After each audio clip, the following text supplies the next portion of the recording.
Little note, I had worked on the script back in, I think, September, and I had this one lying around in my documents folder for 2 months.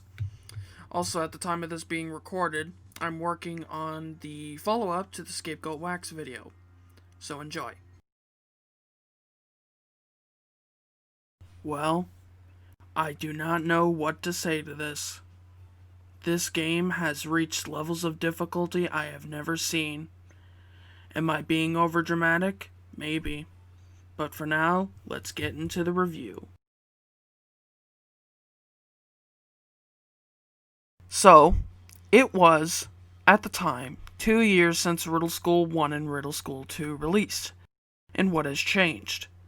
Well, Guitar Hero Aerosmith released, Guitar Hero World Tour, Saints Row 2, The Carter 3 by Lil Wayne, as well, and then the crowning marvel that it is, Riddle School 3, the game that was almost the near end of Phil Eggtree. Well, Riddle Elementary in the middle school has now been upgraded to house the 7 students, as it is now a high school. And what better way to relate to those high school students is to show how boring it is, as Phil Eggtree is at it again. He decides he wants to get out of school, so he finds a piece of gum and a ruler, gets a rubber band, slingshots it to Mr. Soggy, and oh, who am I kidding? You've probably seen lots of people play this game, I do not even have to say this. Well, surprise, surprise, ladies and gentlemen, it ramps up in difficulty. For example, in one of the puzzles where you have to get Richie, the kid with the hall pass in the first Riddle School, out of the locker, you have to first grab the password in one of the teacher's room, then you have to go to the locker and put in the password like it was a bloody calculator. I get this was to add a bit of difficulty, but come on, anybody could not figure this out, as this is made for kids, like younger, probably 7 or 8.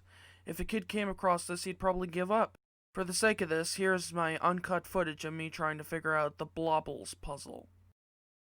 Little note during this, since I am doing commentary over this, I'll make it somewhat brief. I'd never thought of using Riddle School footage for this, so I deleted it. Boy, that was a big mistake. Sorry.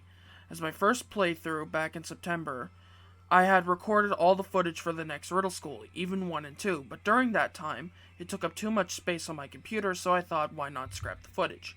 So that's when I deleted it and thought nothing of it. 2 months later, which at the time of this being recorded, 25/11/2020, I was planning on doing the Riddle School 3 video, but then I had nothing to show, so I went on GameJolt, downloaded it again, and played through part of it to record the footage, albeit with a passcode.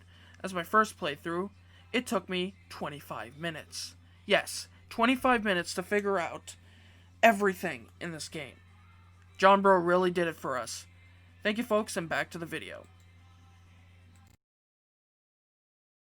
Yeah, you see that? He might as well have added a key hidden somewhere to add to the difficulty.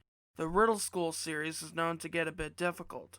But I mean, there's difficult, and then there's Simpsons Hit and Run Level 7 Final Mission levels of difficult. For the love of Christ, they made Smiley have an actual human-shaped head instead of a flat tire or a hexagon head. Thank God. And the characters are looking a lot better. For a 2008 game, that's not bad. Meh, it's not that great. Yeah, I made this new section of the video. So what are the features? Well, you can combine objects as it is introduced in the intro where you have to escape Mr. Saki's class. And what about the jokes, you may ask? Well, Sonic is awesome, and the secret ending after completing it twice, which pays homage to a creepypasta that involves a possessed doll. Surprisingly, this would be revisited later in Riddle School 5 in 2010. Know why? Well, it turns out it was a dream. Yeah, a bloody dream. Anyways, guys, I'm going to be making a follow-up to the Scapegoat Wax video, so thank you guys for watching, and peace.